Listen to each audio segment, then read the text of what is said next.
Hi, my name is Taslim Samji. I'm here at the Surrey Art Gallery where my exhibition is running till January 28th. It's an exhibition I curated called Kampala to Canada.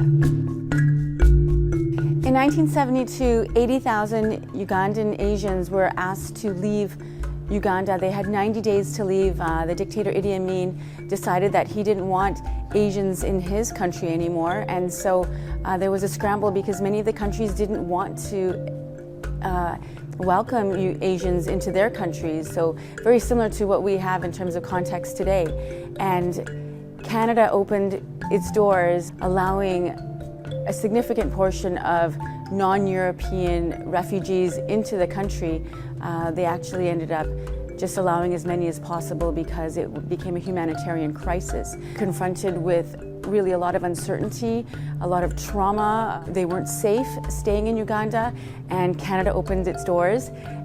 These refugees arrived penniless and having to leave everything. And 50 years later, they're in Canada. And these are amazing success stories, just an example of how immigration is an asset to Canada and how Canada has benefited from it, but it's also with the generosity of Canada as well. So the exhibition showcases the story of 12 migrants who arrived in Canada in the 70s. A majority of them arrived as refugees. These stories are incredibly inspiring. They show resiliency, humility, perseverance, tenacity. But also, I just want to mention that though these are success stories, well-rounded success stories, because it's about family, it's about the challenges they had in terms of establishing themselves financially, but there's a lot of heartache too that they experienced. And amongst these are only 12 stories of so many stories. There are also stories that haven't been included of challenges that people didn't handle the immigration well, didn't handle the exodus well. So I do want to mention that. But the majority of them came, though maybe 50 years later they're holding on to a lot of hurt and trauma that hasn't been released. At the same time, they have beautiful hearts that they have gone on to contribute back to community in so many different ways, and I think that's really important to showcase as well.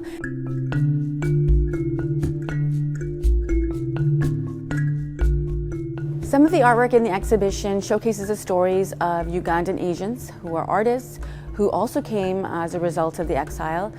But also we've included artists from other parts of Asia who also relate to the immigration narrative in terms of the fact of being visible minorities, being able to relate to the stories of Ugandan Asians and what they went through. And what happened 50 years ago is also so relevant as what is happening today. It creates opportunities for conversations. That's why I think this exhibition is so important. On January 11th, we have an artist talk. So this is presented by the Surrey Art Gallery Association at the Surrey Art Gallery.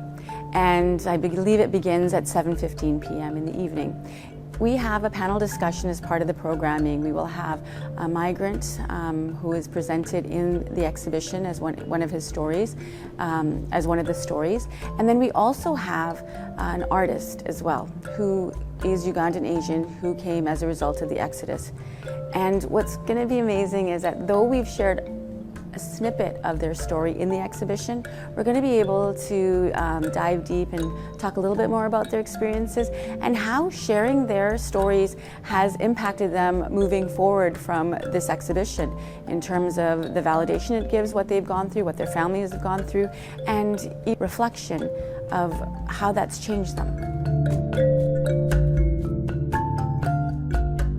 We're really thankful to the Surrey Art Gallery for hosting this exhibition, Kampala to Canada, and it runs till January 28th, 2024. So do come by and check it out. If you want more information, please visit the Surrey Art Gallery's website. And this exhibition has just been so empowering and healing for so many people, as well as educational. So we really are thankful to the Surrey Art Gallery.